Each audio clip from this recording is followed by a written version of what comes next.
Olivia Vilardi-Perez was just 10 years old when she lost her father, and she joins us this morning to share some of her memories. Good morning, Olivia. Thanks for being with us.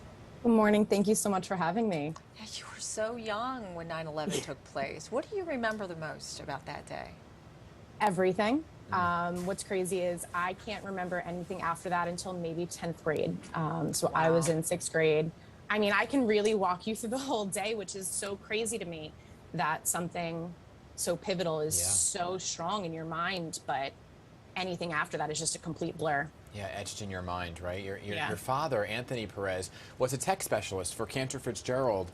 And so what are some of your fondest memories of your father as we approach this anniversary here of September 11th? So it's kind of sad because you're 10 years old and you don't know your dad outside of he's your dad. So I don't have too many memories. I remember being with him. I remember being in the backseat of his car, and he told me no dating until after I'm married. Oh, I remember him letting me watch the movie Face Off, which is a rated R movie, and I Nicolas was Cage. 9, right? And he did the thing where he would put the hand over my and let me see like that. Yeah. So it's little things like that. And my dad was just such a jokester. He loved Star Wars and really kind of like rubbed that off on me. So that's definitely one of my favorite memories was that Face Off one. Yeah. so speaking of that, you said a lot has rubbed off on you. What about your dad? You said you're a Star Wars fan. What other things did rub off on you? So after the 20th anniversary, I think I started doing a little bit more healing, and I was more open to asking questions I've been too afraid to ask. So I'm starting to finally get to know my dad through family and through some of his colleagues. And, you know, he had a love for people. He had a huge love for his family. He would do anything so that he could make someone else smile. Yeah. He would go to the ends of the earth for people. And, you know, I didn't really know him. I spent my weekends with him, and lo and behold, everyone's like, you are your father's daughter. Wow. You have the big personality, you have this urge, this drive to make everybody smile. And, you know, my students at work, I'm a teacher, they know I do the most ridiculous things. I will tap dance on the table if I have to. Right. And I think I really did get that from him. Yeah, I mean, just even in this brief time that we're chatting, you can really see your big personality shine through. And if the way you're describing your father with the hand and letting you see the movie, it has really passed on. Apple not falling far from the tree here. Right. You know, your father worked on the 103rd floor of the North Tower, and his body was never recovered. So many families experience this, right? So what we see at the reflecting pools in Lower Manhattan now really gives people a place to go and memorialize their family members. Is that what it does for you? It's nice. I haven't really been the few times that I have gone. I have been approached by strangers, and it's a very moving place to be, regardless of if you were directly impacted or if you weren't. They made that reflecting pool area absolutely gorgeous.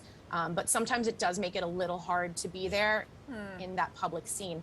My family has a bench on the Long Beach boardwalk, which I visit very frequently, and it's very nice. I get to sit there, I get to look at the ocean, and I'll read a book, or I'll just kind of talk to him every now and then.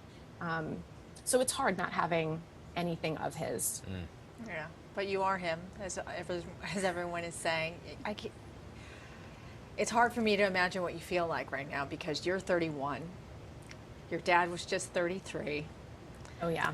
And the Tuesdays Children's Support Group, they really help you, right? They're a really important part of your life right now with the healing. I am so thankful. We just started this like young adult children who lost someone group, and we have this fantastic connection. And I am just so excited to have these people that I've never met before. Some of them are, you know, older than me, some of them are younger than me, and we look forward to this 1 hour every month, and we'll text every now and then. And I have to tell you, I think I met my person. She is exactly who I am, and I wouldn't have met her if it wasn't for this. Tuesdays Children has provided so many opportunities. I've gotten to meet the Mets, and when I was younger, they did like the Take Your Child to Work Day, which is just so cool. That was so much fun. So to be a kid again for a little bit was My great. gosh, you know, I gotta say, your students, by the way, are very, very lucky to have you as a teacher and a role model in their classroom. And you have Thank other you. siblings as well. And you know, I you do. mentioned it at the top, and so you know, you said your father said, you know, you can't date until you're older. Did you listen to the advice?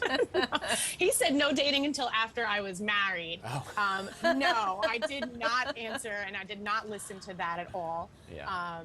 But I think he would be very pleased with the man that I'm with now. There you go. So, yes. Well, Olivia, it was such a pleasure speaking with you, and it really makes me feel like I wish we would have known your dad too. Yeah. Thank you. I appreciate it. Yeah, thanks for your time this morning. Thank you. Have a good day. You